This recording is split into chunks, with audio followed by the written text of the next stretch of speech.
Sarah at Richard, wala ng komunikasyon. Ilang buwan na ang nakalilipas ng mapabalitang nagkahiwalay na sina Richard Gutierrez at Sara Labati.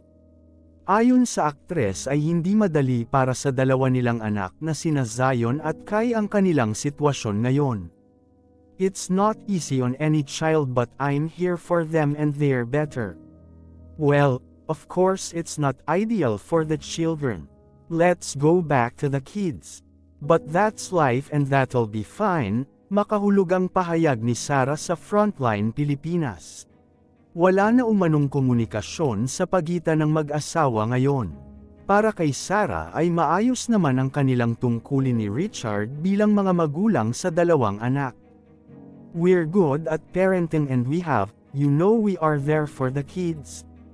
That's all I'm gonna say, giit niya. Nakararanas ng online bashing si Sara dahil sa di umano'y pagwawaldas ng pera aktres.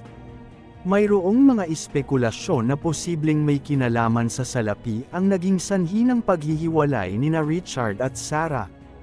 Tinatawanan na lamang umano ng aktres ang kanyang mga nababasang komento sa social media. We have to take things lightly or else puputi buhok natin, and hindi tayo magiging happy. So natutuwa ako sa lahat ng mga tumatawag sa akin ng Patron Saint of Waldas, as in natatawa ako. Every day may comment about it. So sinakyan ko ng konti. I'm very proud to say that I'm good at saving, I'm good at finances. I'm working hard to provide for my children and for myself, my parents and helping my mom, paglilinaw ng model actress.